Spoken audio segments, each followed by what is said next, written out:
ये पंडितों ने क्या घुट्टी भी रखी है कि सब सारे मलाईदार विभागों में वो बैठेंगे और जब निषादों की बात आएगी तो छोटा सा 200 करोड़ रुपए का मत्स्य। जो पहले वाला बयान था वो तो ये था कि ऋषि जी ने खीर दी, खीर खाई और खीर खा रहे थे दशरथ जी के, राम जी पैदा हो गए तो असली पुत्र जो है वो ऋषि के कहलाएंगे, दशरथ के नहीं कहलाएंगे। नहीं। अब सत्ता ने बदल दिया, मंत्री बनने के बाद बदल गया आप।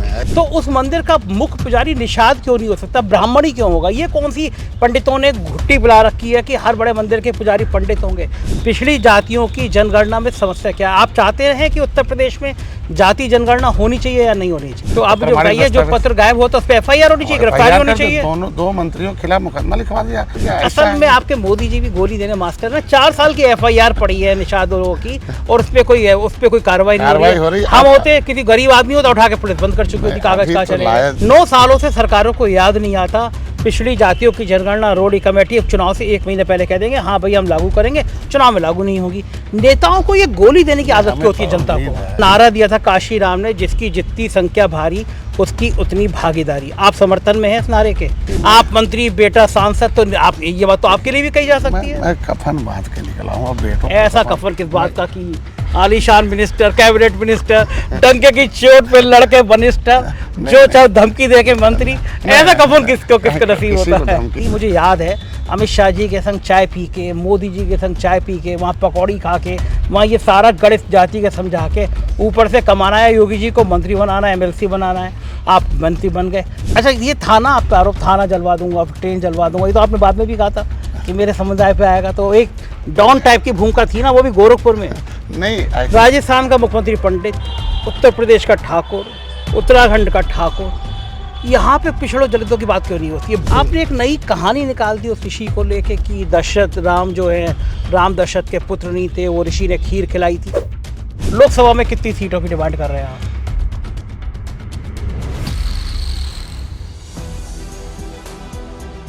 नमस्कार, मैं हूं संजय शर्मा, आप देख रहे हैं 4PM news network. Uttar Pradesh सरकार के एक मंत्री हैं, मेरे नामा राशि है, नाम है संजय निषाद।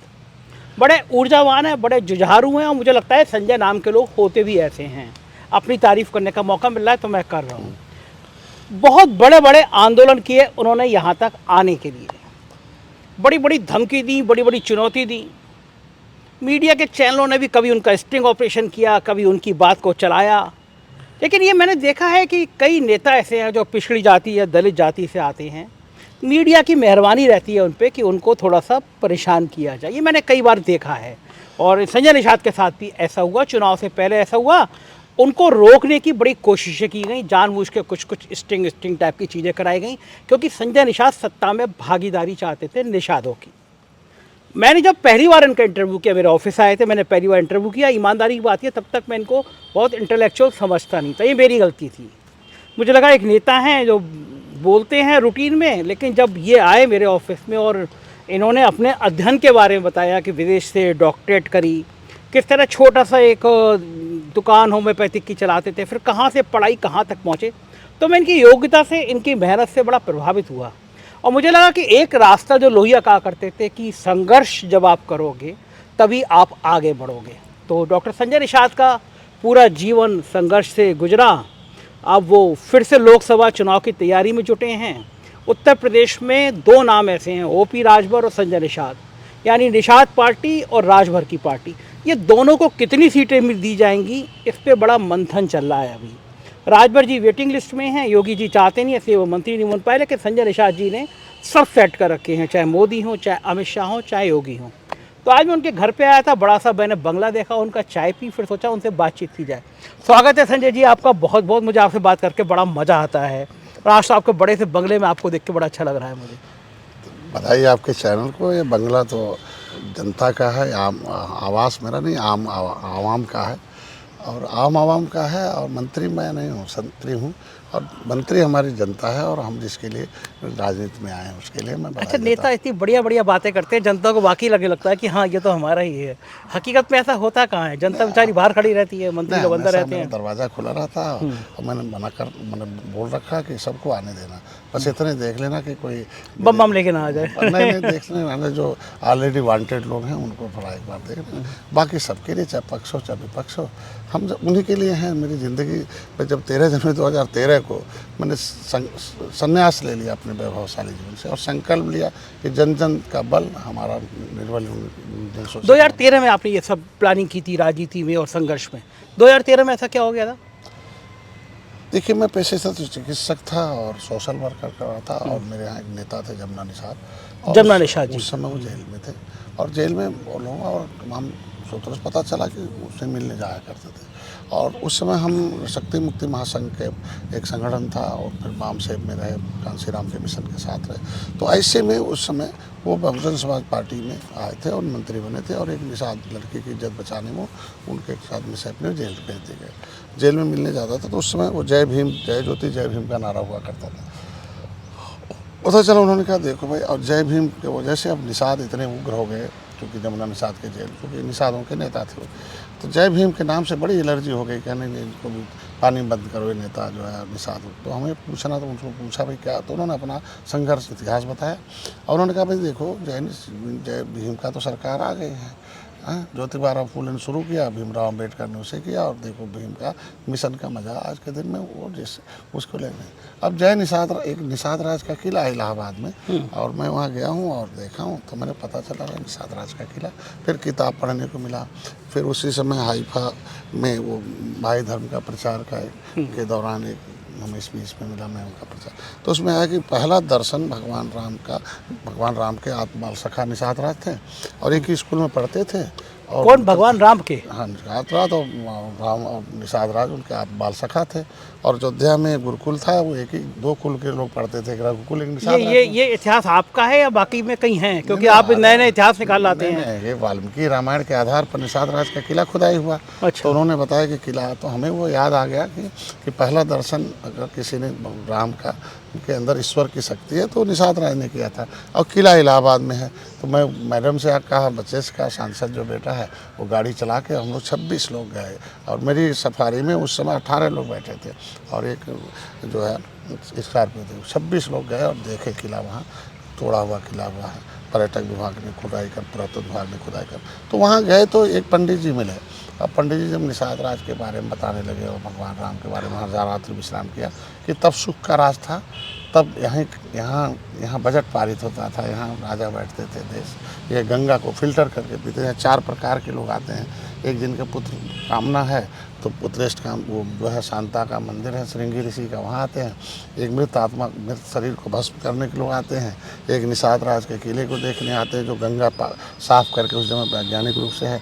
और दूसरा भगवान राम जहाँ रात्रि विश्राम के वहाँ आते हैं। ये 4 प्रकार के लोग आते हैं। तब सुख का राज था, तब दुख का राज नहीं था। जनता के लिए कानून बनता था, सुख था। और उस पंडित जी ने कहा कि हमको लगता है कि आप निषाद राज के उस मिशन को पूरा करेंगे। तो हमें बड़ा हृदय परिवर्तन हुआ। मैं गया, मैडम से कहा आज के बाद मैं संन्यास लेता हूँ और मैं डॉक्टर, घर गृहस्थी तुम संभालो, जीवन सार्वजनिक जीवन हम आप संभालें। डॉक्टर इंजीनियर हो, अब जाओ घर और देखो, हम संकल्प लेते हैं अभी इस आगे मिशन को घर में आगे इस लाइन पे लाऊंगा। पहले मैं उसी किले की बात करता हूँ कि आपने बताया कि 4 वहाँ पे मुख्य काम होते हैं। एक ऋषि का नाम लिया आपने, एक नई कहानी निकाल दी उस ऋषि को लेके कि दशरथ राम जो है, राम दशरथ के पुत्र नहीं थे, वो ऋषि ने खीर खिलाई थी। ये सब कहानी कहाँ से निकाल लाते हैं आप? नहीं, एक्चुअल में देखे आज के दिन हम लोग भगवान राम के अनन्य भक्त निषाद राज थे। हम उस को तोड़ मरोड़ के पुत्रेष्ट कामी जग हुआ था मखौड़ा में। तो ये था कि इस चीज़ को, इतिहास को आगे बढ़ाया जाए और इस चीज़ को जाना जाए और जो भी नई चीज़ हो उसमें एक पुरस्कृत किया जाए। लेकिन अब चूँकि जान ही रहे हैं जितने भी चैनल के लोग हैं, कुछ आगे काटेंगे, पीछे काटेंगे, जोड़ेंगे। आपने नहीं कहा था कि रामचंद्र जी दशरथ के पुत्र नहीं थे? वो नहीं, मैंने ये कहा था कि आज पुत्रेष्ट कामी यज्ञ के माध्यम से, श्रृंगी ऋषि के माध्यम से दशरथ, राम, लक्ष्मण, भरत, शत्रुघ्न ये सब पैदा हुए थे। उनके ऋषि के कारण से। ऋषि जी का क्या योगदान था रामचंद्र जी के पैदा होने में? निश्चित रूप से पुत्रेष्ट कामी यज्ञ होगा तो निश्चित रूप से यज्ञ के माध्यम से आया था। और दशरथ के जो दशरथ के पुत्र भगवान, जो उनका विरासत थी और 84 कोस परिक्रमा थी, उसमें लोगों ने भाग लिया, बधाइयाँ हुई। और निश्चित रूप से सृष्टि का आज के दिन मर्यादा पुरुषोत्तम राम का मंदिर बन रहा है। तो अगर ये नहीं होता तो जनता सभी जाने इसके लिए कहा नहीं, लेकिन जो पहले वाला बयान था वो तो ये था कि ऋषि जी ने खीर दी, खीर खाई और खीर खा रहे थे दशरथ जी के। राम जी पैदा हो गए तो असली पुत्र जो है वो ऋषि के कहलाएंगे, दशरथ के नहीं कहलाएंगे। नहीं। अब सत्ता ने बदल दिया, मंत्री बनने के बाद बदल गए आप। वो बयान से इस बयान पे आ गए आप, है ना। प्रेशर, पार्टी का प्रेशर होगा कि यार राम हमारे ब्रांड है, फिर राम के चक्कर में मत पड़ो। तब भी मैंने कहा था कि तोड़ मरोड़ को, उसका मैंने तुरंत बयान दे दिया कि सब बयान तोड़ मरोड़ कर दिया गया था और उसे बदनाम करने के लिए। तो मतलब अब मानते हैं कि दशरथ के ही पुत्र थे राम। दशरथ के पुत्र थे और इसीलिए तो आज के दिन में भगवान राम के उस मंदिर के बनने में निषादों को बहुत खुशी है कि कम से कम उनके बाल सखा निषाद राज थे। और आज के दिन में इतनी खुशी इसलिए है कि उस किले को बनाने के लिए 20 करोड़ 38 लाख रुपए दिए और भगवान राम और निषाद राज के मित्रता का एक बहुत बड़ा 56 फुट की मूर्ति लगी है और आज पर्यटक स्थल घोषित हो गए। जंगल से मंगल है आज के दिन में। तो ये चीज़ें तभी। लेकिन एक बात ये है कि भगवान राम का मंदिर बन रहा है, भव्य राम मंदिर बन रहा है, पूरी दुनिया में हर इंसान की इच्छा पूरी हो रही है।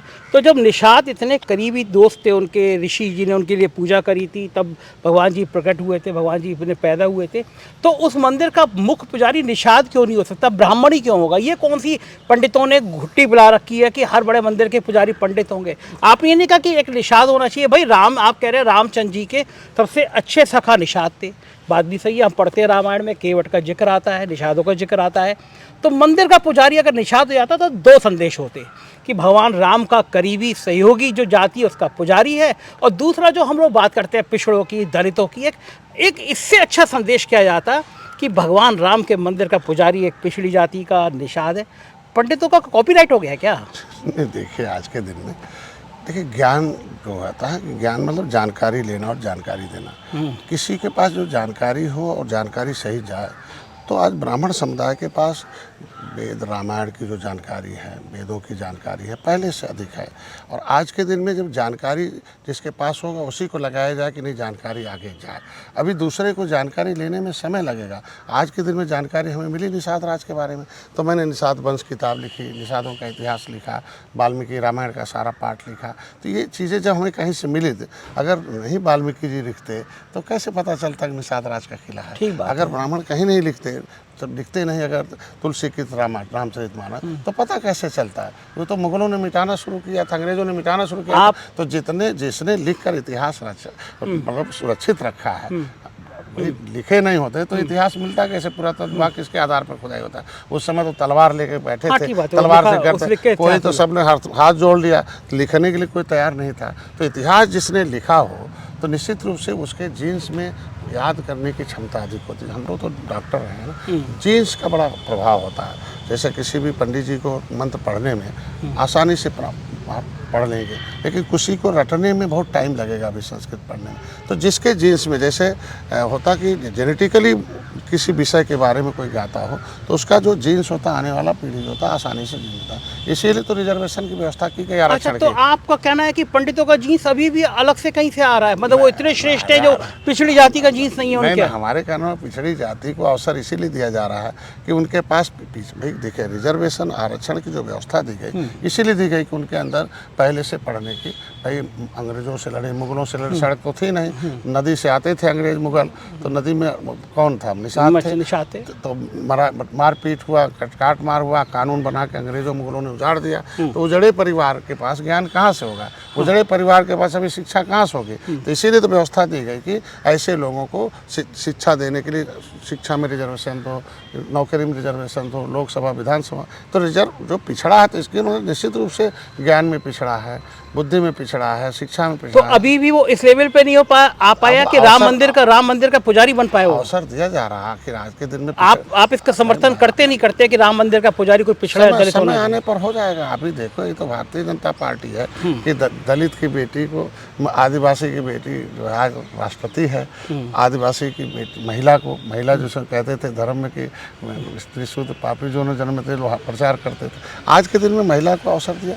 आज देखो हमारे यहाँ राजस्थान में आदिवासी को, आज के दिन में मध्य प्रदेश में पिछड़े को, तो ये अवसर तो भारतीय जनता पार्टी मोदी जी दे ही रहे हैं, अमित शाह जी, नड्डा साहब। मंदिरों में एंट्री नहीं हो पा रही है, मंत्री में होगी, समय आने दीजिए। अभी तो शिक्षा में रिजर्वेशन था ही नहीं। देखिए, आप किसी नौकरी में रिजर्वेशन दे दो, कितने बड़े बेईमान थे पीछे कि इन्होंने मंडल कमीशन लाया, ठीक है, नौकरी में रिजर्वेशन दे दिया, तो शिक्षा में रिजर्वेशन क्यों नहीं दिया? अगर शिक्षा, पढ़ाई नहीं रहेगा, नौकरी कहाँ से पाएगा? शिक्षा में अगर रिजर्वेशन दिया, तो उच्च शिक्षा में तो मोदी जी ने दिया अभी। पिछड़ा वर्ग आयोग गठन क्यों नहीं किया तो मोदी जी ने किया। तो जब आयोग का गठन हो गया, पिछड़े वर्ग के दलितों के आयोग के माध्यम से उनको हम आज के दिन मजबूत करने की, तो अब शिक्षा में रिजर्वेशन हो गया तो पढ़ेंगे तो संस्कृत भी पढ़ेंगे, मंत्र भी पढ़ेंगे। लोनी आयोग की कमेटी की रिपोर्ट सालों से धूल फाक रही है, जाति जनगणना करा नहीं रही है। पिछड़ों की बात प्रतीक के तौर पे आप राष्ट्रपति बना दो, मुख्यमंत्री बना दो, प्रधानमंत्री बना दो। पिछड़ी जातियों की जनगणना में समस्या क्या है? आप चाहते हैं कि उत्तर प्रदेश में जाति जनगणना होनी चाहिए या नहीं होनी चाहिए? तो जाति जनगणना का जो माहौल खड़ा किया गया, यह लोगों को ये क्यों नहीं बताया जाता है कि जाति जनगणना 1931 से होती है। ये तो बताना चाहिए जाति जनगणना 1931 से होती है, और जातियों की जनगणना 1931 से होती है। 1901 से हुई, 1911 में हुई, 31 में हुई। सेकंड इंडिया एक्ट बना 1935-36 से। 35 में आ गया SC अनुसूचित जाति का एक सूची बन गई। मतलब नीचे सूचित मतलब सूचित किया जाएगा। जो शेड्यूल कास्ट, शेड्यूल मतलब एक सूची बनी, शेड्यूल कास्ट मतलब जातियों की सूची बन गई कि मतलब नीचे सूचित मतलब सूचित किया जाएगा। शुद्ध हिंदी शब्द है। क्या सूचित किया जाएगा? तुम्हारे पुरखों ने अंग्रेजों मुगलों से सबसे लड़ा है, शक से हैं, अब उजड़े हुए हो, ऐसे लोगों को लोकसभा, विधानसभा, विधान परिषद सुरक्षित रहेगा, बजट सुरक्षित रहेगा, नौकरी शिक्षा सुरक्षित रहेगी।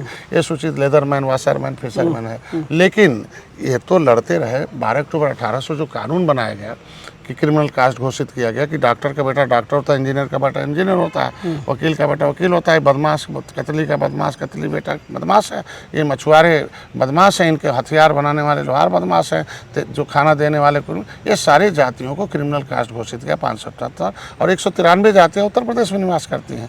तो आज ये जातियाँ गिनती तो होती रही, लेकिन आज ट्राइबल हो गई। उनके कानून के मुताबिक एक्ट तो बन गया, लेकिन अंग्रेज जानते हैं तो 1931 से लेकर 1991 तक इनकी गिनती अनुसूचित में होती रही। पिछड़ा बनाकर 1991 में, भाई देश तो आज़ाद होगा 1950 में, संविधान बना 1950 में, 1949 में 25 नवंबर 1949 को बन गया। तो संविधान बनने से पहले एक फाइल बनी थी 74/4/50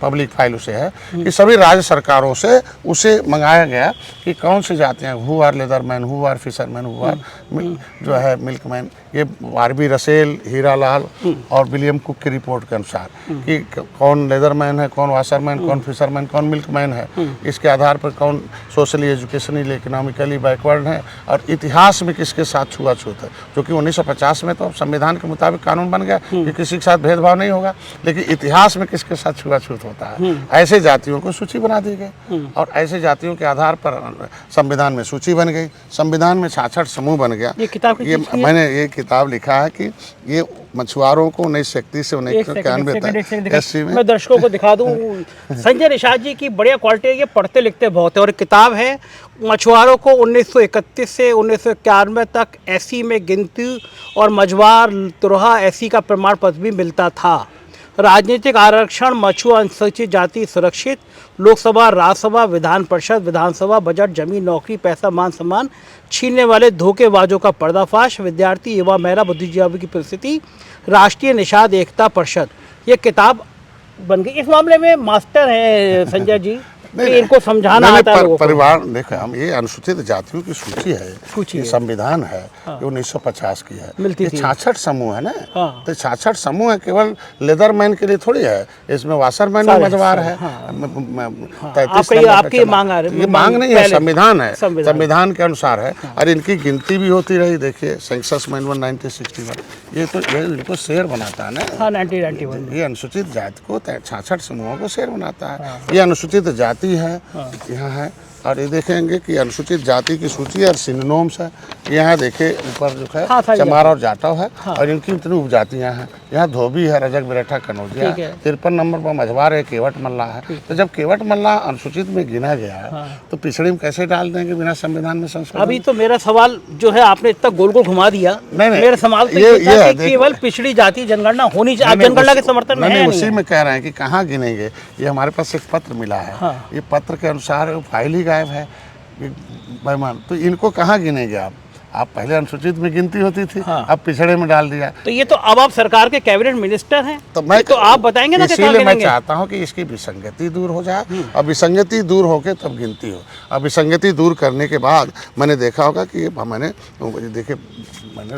मुख्यमंत्री को पत्र लिखा, आरजीआई को उन्होंने पत्र लिख दिया कि मुझे दिशा निर्देश दो कि कहाँ रहेंगे, और आरजीआई ने देखो एक्सेप्ट कर लिया कि केवट मल्ला मजवार है। तो मेरा कहने का मतलब सामाजिक न्याय मंत्रालय में 70 साल का मामला सुलझाने में थोड़ा समय लगेगा। कितना समय की मतलब जब तक लाल बत्ती, मतलब तो लाल बत्ती नहीं रही मंत्रियों के, लेकिन ये भोकाल रहेगा मंत्री जी का, तब तक केवल खत जाते रहेंगे। नहीं देखो आप राज्यपाल, पिछड़ी जाति ये की देखो यहाँ राज्यपाल ने निकाल रखा है। ठीक है। राज्यपाल को पावर है कि हम केवट मल्ला बिंद कश्यप कहार को पिछड़ी जाति से निकाल के दूसरी सूची बना दो। ठीक ये है। नोटिफिकेशन है। तो ये विसंगति ये नोटिफिकेशन है 2018 16 का 2016 का है। 16 का, हम 6 22 7 साल हो गए 7 साल हो है गए। ना। 1 साल आपको भी मिनिस्टर बने हो गया लगभग। 1 साल में मैंने बहुत काम करा दिया। केवल चिट्ठी लिखी है आपने? चिट्ठी नहीं, प्रमाणिक दस्तावेज गायब हो गया। तो वो आपने ढूंढ लिया? ये लिख रहा है कि गायब होम मिनिस्ट्री से। हाँ। और किसकी सरकार 2012 से पहले किसकी सरकार थी? तो हमारा जो पत्र गायब करता हो प्रमाणिक दस्तावेज, हमें लिखवाने में टाइम लगेगा ना। तो आप जो बताइए, जो पत्र गायब हो तो उस पर एफआईआर होनी चाहिए, गिरफ्तारी होनी चाहिए। दो मंत्रियों के खिलाफ मुकदमा लिखवा दिया इसी चीज के इसके कौन मंत्री पे मुकदमा करा दिया? कुमारी शैलजा है और मुकुल वासनी है, उस समय के मंत्री थे। सामाजिक मुकदमा एफआईआर दर्ज करा दिया। नई दिल्ली संसद भवन मार्ग में हम आपको एफआईआर यहाँ पे भी भेज देंगे। अच्छा, केवल इसी पत्र गायब करने के? क्यों नहीं, आपने कराया? किसने? पत्र नहीं गायब है। ये फिशरमैन, वाशरमैन, फिशरमैन के, क्राफ्ट्समैन के जातियों का भविष्य गायब है। लोकसभा एफआईआर किसने कराई थी? ये हमारा प्रजापति समुदाय, संतराम प्रजापति हैं। अच्छा, और इन्होंने ये जिला ये समाज कल्याण। और कौन सी तारीख को ये एफआईआर हुई थी? ये 2019 में हुई थी। 3 मतलब मंत्रियों के नेताओं पे एफआईआर होती है। 19 में हुई थी, आज तक चर्चा नहीं। 4 साल हो गए, 4 साल हो गए। असल में आपके मोदी जी भी गोली देने मास्टर है। 4 साल की एफआईआर पड़ी है निषाद की, और उस पे कोई कार्रवाई नहीं हो रही। हम होते किसी गरीब आदमी हो तो उठा के पुलिस बंद कर चुकी होती, कागज का चले लाया जा रहा धीरे धीरे उसके प्रमाणिक दस्तावेज इकट्ठे। अच्छा, अब मतलब की बात पे आते हैं। लोकसभा चुनाव आ गया, जनगणना होनी चाहिए, लेकिन ये विसंगति दूर हो जाए, उसके बाद होनी चाहिए। कहाँ कौन गिना जाएगा? रोड पर, पाइपलाइन में, सड़कों पर ये पॉलीथीन में सोए हैं, उनका ठेला किनारे है, ठेले पर राणा प्रताप का चिन्ह है। पूछो भाई क्या बात है? क्या हमारे पुरखे राणा प्रताप को हथियार बना के देते थे, मुगलों ने उजाड़ दिया।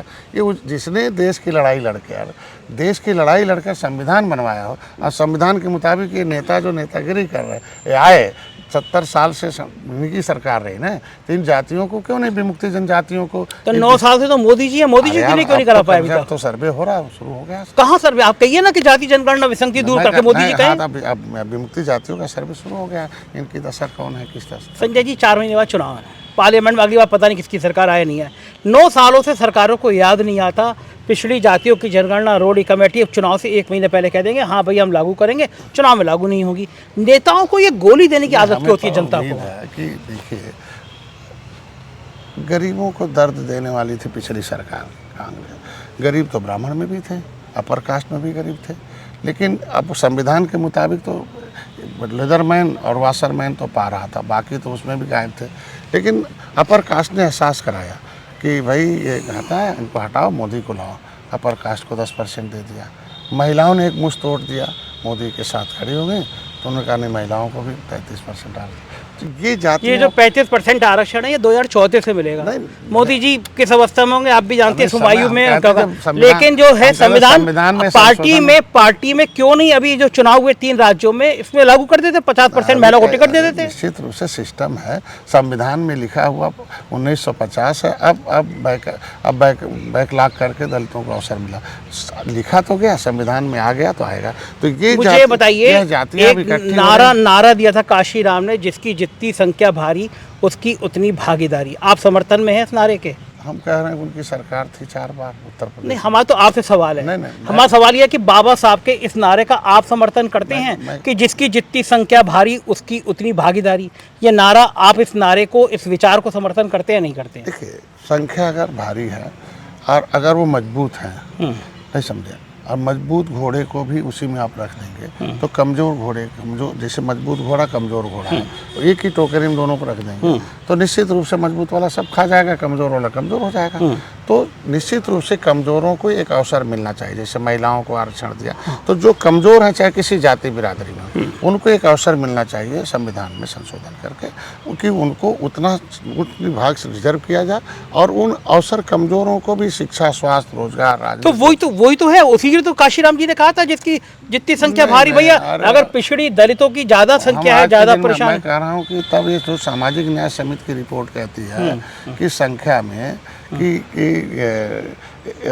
जो 23% आरक्षण एससी का है, खाली मिल्कमैन और मिल्कमैन में 1,500 परिवार, बाकी तो चंगुम वही 1,500 परिवार पूरा का पूरा 23% आरक्षण पर कब्जा है। अरे तो आप चाहते हैं कि वो जो पिछड़ों में भी अति पिछड़ा वाला कार्ड आप खेलना चाहते हैं। 27% में भी मिल्कमैन है और सारे मिल्कमैन ने भी गांव का यादव तो इसे ढंग उनके तो पास। आपका कहना है कि यादवों को क्यों मिल रहा है? यादवों के अलावा यादव में नहीं, सबको, सब यादवों को नहीं, उनके कुछ चुनिंदे परिवार हैं सब। तो ऐसा तो आपके भी सब निषादों में थोड़ी ना मिल रहा। मलाई संजय निषाद जी पे इतना बड़ा बंगला मिनिस्टर, ये तो आपके ऊपर भी लागू होता है, सब निषादों का मिल जा रहा है। वो तो बेचारा नाव चला रहा है संजय निषाद जी में, देखिए आप मंत्री, बेटा सांसद, तो आप ये बात तो आपके लिए भी कही जा सकती है। मैं कफन बांध के निकला हूँ, अब बेटों ऐसा कफन किस बात का कि आलीशान मिनिस्टर, कैबिनेट मिनिस्टर, डंके की चोट पे लड़के मिनिस्टर, जो चाहे धमकी दे के मंत्री, ऐसा कफन किसको नसीब होता है? धमकी नहीं दिया। और आज के दिन में आपने देखा, आपने इतनी टैक्टफुली से योगी जी के यूं चाबी घुमाई थी, मुझे याद है अमित शाह जी के संग चाय पी के, मोदी जी के संग चाय पी के, वहाँ पकौड़ी खा के,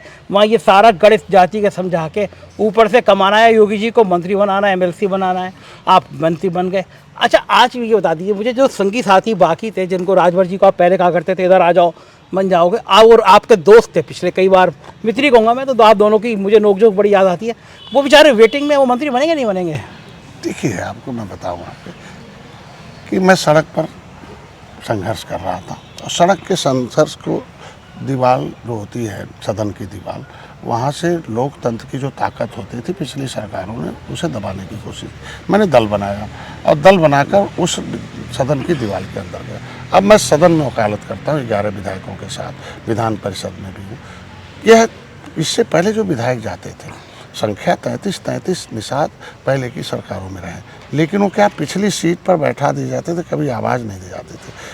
माननीय विशंभर जी भी निषाद थे और राज्यसभा गए थे, लेकिन जब वो आवाज़ उठाए सदन में, राज्यसभा में, कि भाई मझवार आरक्षण को परिभाषित कर दिया, तो उस समय कांग्रेस के, सपा के सहयोग से कांग्रेस की सरकार चल रही थी, लेकिन सारे सांसद सपा के भाग गए। इसका मतलब बाहर कुछ और कहेंगे, अंदर कुछ और कहेंगे। तो इसलिए जब हम गोरखपुर में आंदोलन कर रहे थे, आंदोलन नहीं कर रहे थे, धमका रहे थे, ट्रेन जला दे रहे थे, अरे फायरिंग करा दे रहे थे, कई लोगों की मौत हो गई। यार संजय निषाद का रूप किसी ने देखा कहाँ है कि एक कॉलेज, थाने जल जा रहे हैं, ट्रेनें जल जा रही हैं, मुकदमा चुपचाप वापस करा ले रहे हैं सरकार से। नहीं देखो, अच्छा, ये थाना आप पे आरोप, थाना जलवा दूंगा, ट्रेन जलवा दूंगा, ये तो आपने बाद में भी कहा था कि मेरे समुदाय पे आएगा, तो एक डॉन टाइप की भूमिका थी ना, वो भी गोरखपुर में। नहीं, ऐसा कि जब गिनती हो रही थी तो निश्चित रूप से जब लोकतंत्र की हत्या होगी तो आदमी की आवाज़ अंदर से निकलेगी। अच्छा, आपका कितना रोल था थाने जलवाने में और ट्रेन जलवाने में? नहीं, मैं कहीं ट्रेन नहीं जली या ना थाना जला था। आग तो लगी थी वहाँ पे? नहीं, वो थाना जो था वो तो जब एक निषाद, दो निषाद जो है वो जिला पंचायत जीते थे और एक यादव उसका अधिकारी था, हारे हुए यादव को प्रमाण पत्र दे दिया, तो निषाद गुस्से में आ गए। आखिर बाद में वापस हुआ, निषाद को दिया प्रमाण पत्र। जब आप पहुंचे तब गुस्से में आ गए? आप पहुंचे थे मौके पे? नहीं, मौके पे नहीं थे, हम थे। हमने कहा भाई हमारे पास लोग आए, बस आए तो मैंने कई बार अधिकारी में फ़ोन किया था, भाई अधिकारी नहीं सुन रहा है, आपको जो मर्जी चलो, जो मर्जी करो। उन लोगों ने अपने, हमने तो कई बार, तो जो मर्जी करो, बॉस का ऐसे ही आदेश होता है, फिर तो टीम लग जाती है काम पे अपने। ऐसा है कि हम लोग अच्छा, कितना बदल गया अब वो वाला संजय निषाद जो एकदम एक इशारे पे ट्रेन, थाना, और एक कूल वाले संजय निषाद। अभी भी लाखों लोग आते हैं। देखिए अभी आएंगे 13 जनवरी 2024 को यहाँ माधवी पार्क में, पूरे भर जाते हैं पूरे। कभी कांशीराम भरते थे, आज निषादों के लिए मैं काम कर रहा हूँ। पहले आरक्षण तो ले नहीं पाए आप निषादों को, पिछली बार आपने कहा था कि सरकार में मंत्री बनने से पहले, चुनाव से पहले आपने कहा था दिलवाऊंगा आरक्षण, निषादों को आरक्षण तो नहीं आ रहा। मैंने कहा देखो, जाट आंदोलन हो रहा है, 1 महीने से बैठे हैं रेल पर, आप भी आओ और आप भी अपना आंदोलन करो, मिलेगा। लेकिन सब उस तत्कालीन सपा की सरकार थी, चंगू मंगू ने गोली चलवा दी। और एक भाई मेरा मारा गया, मेरे आंखों के सामने मारा गया। मैंने संकल्प लिया कि अब किसी दूसरे का बेटा नहीं मारा गया। अब मैं अपने परिवार सहित आंदोलन, मेरी बहन, मेरी बहू, मेरी बीबी, मेरे बच्चे मेरे साथ रहते। मैंने कहा बेटा अब नौकरी छोड़ो और आओ कफन बांधो, और अब मेरे घर का बेटा मरेगा, अब दूसरे का घर का बेटा नहीं मरेगा। और आंदोलन में जब भी हम कहे तो सब सरकार में आ गए तो सदन में आंदोलन होता। मेरे 11 विधायक के साथ भाजपा के लोग, मैं जब बोलता हूँ तो हमेशा जय बार भी मौका मिलता है तो मैं बोलता हूँ जो बोलने का कार्रवाई भी है, जो दिखाई दे रहा पन्ना, ये 100 पेज की जो किताब लिखा हूँ, अभी अगर ये काम नहीं करता तो मैं मोदी जी के पास कैसे पहुँचता। अगर मैं शीर्ष नेतृत्व तक पन्ना पहुँचा दिया, कोई ज्ञापन नहीं दिया होगा अब तक, अब मैं देखो ज्ञापन देखो। यही तो कलाकारी नहीं, संजय निषाद, इसी को तो इसी का तो नाम संजय निषाद है कि योगी से मोदी तक सब सेट कर लिया आपने। नहीं आरक्षण देखो, जिसके ऊपर आरोप लगता था भाजपा आरक्षण विरोधी है, लेकिन आरक्षण विरोधी होती 10% आरक्षण कैसे लिखती, महिलाओं का आरक्षण कैसे देती। तो हमें पूरा विश्वास इस तरीके से राम मंदिर धारा 370 खत्म हुआ, निषाद 18% है, सपा बसपा एक हो गई थी 2018। आपको लगता है कि इनको भी आरक्षण निश्चित रूप से इनका लिखा हुआ परिभाषित करना, और दिया भी उत्तराखंड में, उत्तराखंड में इन्होंने दे दिया, और देखिए लिख दिया उत्तराखंड में कि शिल्पकार जाति नहीं जातियों का समूह है, और कुम्हार प्रजापति शिल्पकार है, इनको शिल्पकार का समझ। उसी तरह के उत्तर प्रदेश में निषाद मछुआर जाति नहीं जातियों का समूह केवल। कितना अन्याय है कि तुरहा अनुसूचित जाति की सूची में है और तुरहा को पिछड़ी में डाल दिया। बाप तो अनुसूचित का फायदा पाए, बेटे का तो तुम पिछड़ी हो, ठीक है, गलत है। ये अच्छा, एक मूल चीज का जवाब दीजिए कि जो आबादी है 4%, 8%, 9%, और एक आबादी है 30%, 40%। राजस्थान का मुख्यमंत्री पंडित, उत्तर प्रदेश का ठाकुर, उत्तराखंड का ठाकुर, यहाँ पे पिछड़ों दलितों की बात क्यों नहीं होती है? बड़े बड़े राज्य हैं, इनमें सब में उत्तराखंड उत्तर प्रदेश दोनों में ठाकुर। कभी आप कह पाएंगे उत्तर प्रदेश में भी कोई पिछड़े को, किसी दलित को मुख्यमंत्री बनाओ?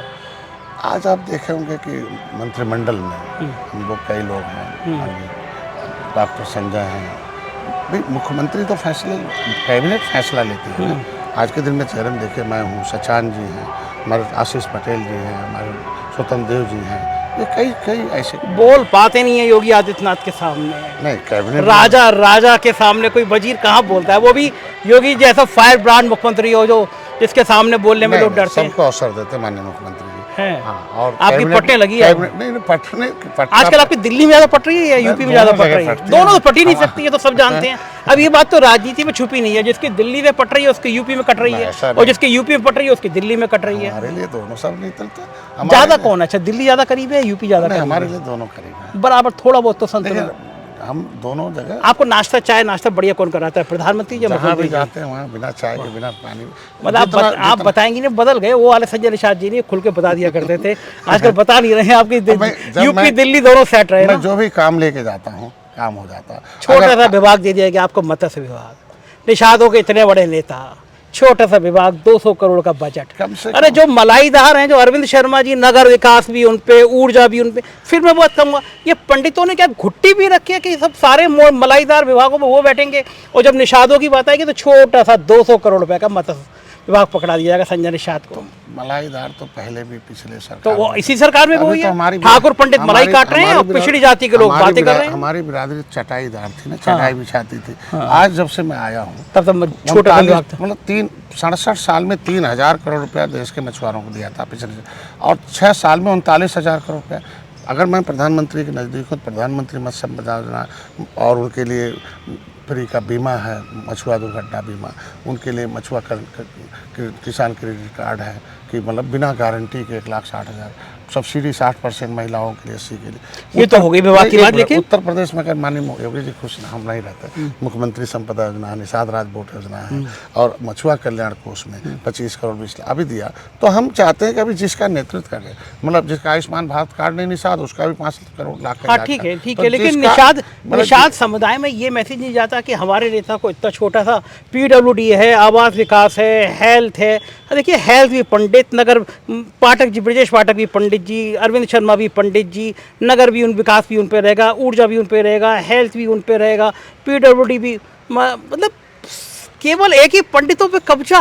आप देखो, मुझे तो याद भी यार है, नगर विकास, ऊर्जा, PWD, हेल्थ, 4 सबसे बड़े विभाग, चारों में पंडित जी। मुख्यमंत्री ठाकुर जी पिछड़े दलित केवल डुमरू बजा रहे हैं, ऐसा नहीं है, बातें कर रहे हैं कि छोटे विभाग के लिए, और आप खुश हो रहे हैं। घुंघरू नहीं बजा रहे हैं, लेकिन बाजा बजा रहे हैं। पिछली सरकार बाजा बजा रहे होते तो इस लाइन में बाजा बजा रहे हैं, पांच सबसे मलाईदार सबका- विभाग के आप एक के मंत्री होते सभी हैं, पार्टियों का बाजा बजा दे पिछली। तब भी तो आपको इतना वजन नहीं दे रहे। आपने पिछली पार्टियों का बाजा बजाया, उनके चेहरे सामने लाए, तब भी आपको वजन नहीं दे रही लेकिन आपकी सरकार। नीतियों से नेता से नहीं, नीतियों से विकास होता है। तो थोड़ा दर्द होता होगा, कभी तो लगता ही होगा संजय जी, कहो या ना कहो अलग बात है।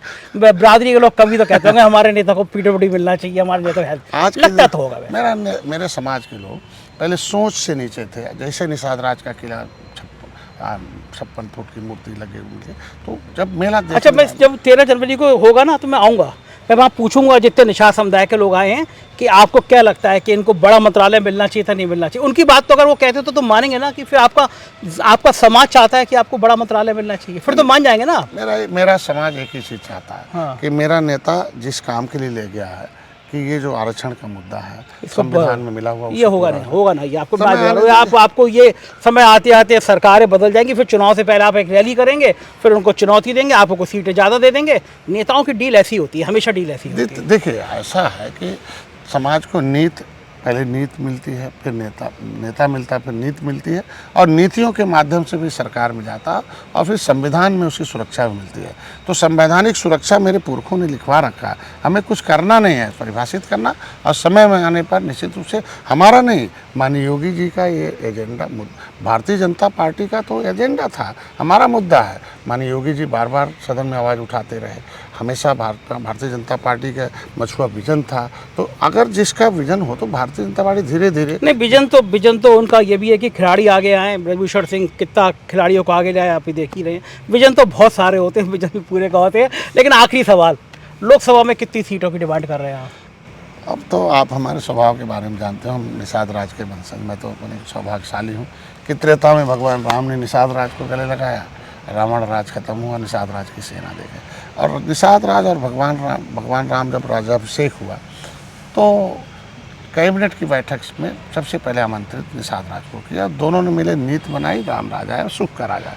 तो मैं कैबिनेट में आया हूँ, सुख का राज आया। इसके लिए जीत उस जमाने में हुई, जीत भी इस समय मैं सौभाग्यशाली हूँ। निषाद राज के एक वंशज के बेटे डॉक्टर संजय को मोदी जी योगी जी ने गले लगाया। कितनी सफाई से बात घुमा रहे हैं। मैं पूछ रहा हूँ लोकसभा में सीटें कितनी चाहिए? पहुँच रहा हूँ। अच्छा, वहीं अगर उन्होंने गले लगाया है हाँ। तो जीत के लिए लगाया। मैं 2017 में एक सीट जीता था, और सपा बसपा मतलब साइकिल और पंजा, और सब पंजा हाथी साफ, साइकिल हाफ हो गई, और भारतीय जनता पार्टी साथ हो गई। और देखिए आपके एक सीट एक भेजा लोकसभा में, एक वकील, विधान और राज्यसभा में बाबूराम जी गए।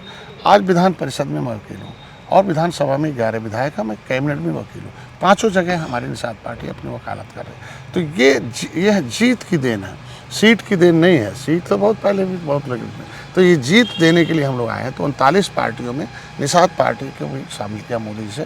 तो उस दिन हमें अवसर मिला था बोलने का, मतलब दिल्ली में, और मैं मोदी जी को धन्यवाद दूंगा कि उन्होंने आश्वस्त किया कि ट्रस्ट व्यवस्था को 5वें नंबर पर लाएंगे, 3रे नंबर पर लाएंगे, और विश्व गुरु बनाएंगे, और जो भी है बजरंग। नहीं, आपकी देखिए सारी आइडियल बातों से मैं इसलिए सहमत नहीं हूँ कि जीडीपी के आंकड़ों में हेराफेरी की गई। 80 करोड़ लोगों को 2 वक्त की रोटी देनी पड़ रही है, यह अर्थव्यवस्था है। देश में अमीर और अमीर होते जा रहे हैं, गरीब और गरीब होता जा रहा है। इसलिए इन बातों का सवाल यही है, लोकसभा में सीट कितनी मांग रहे हैं?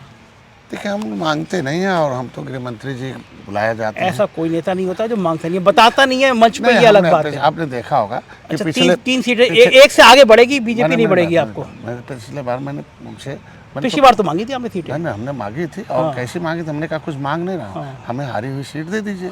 हारी हुई सीट मांगा, और मैंने कहा कुछ सीटें हमारे लोगों को अपने सिंबल पर दे दीजिए। ये तो विधानसभा की बात है, लोकसभा की बात कर रहा हूँ मैं आपको। उन्होंने दिया हमें 11 हारी सीटें लिया, और 5 सिंबल पर दिया। तो आज के दिन में देखिए हमारी 11 विधायक, ठीक है। अब ये तो विधानसभा, सरवन निषाद चौधरी चौरा से मजबा से वो तो हो गए, और वहाँ से लोकसभा की बात नहीं कर रहे हैं आप, घुमा रहे हैं बात को। लोकसभा में मिलेगा, लोकसभा में एक से ज़्यादा मिलेगी, एक ही रहेगी। देखिए, हमको लगता है कि जब हम उनको 40 सीटें लोकसभा की ऐसी हैं जहाँ हम 2 लाख से ऊपर हैं, 20 सीटें ऐसी हैं हम 3.5 लाख से ऊपर हों, 10 सीटें ऐसी हम 4 लाख के नज़दीक हैं। तो अगर जिनको हम इस समुदाय के लोग खड़े हो गए, और जगह पर भी तो 6-7 सीटें देनी चाहिए आपको लोकसभा की। मैं बता रहा हूँ तो हम और जगहों पर भी 50,000 1 लाख वोट है। हाँ। नदियों के किनारे अपने 2022 में बड़ा आए, वोट है। 2019 में सपा बसपा एक हो गई, लेकिन मैं मोदी के साथ खड़ा हुआ, ऐतिहासिक जीत हुई। 2022 में भी आपने देखा होगा फिर से मोदी जी योगी जी मिली, और 2023 में सब नदियों के किनारे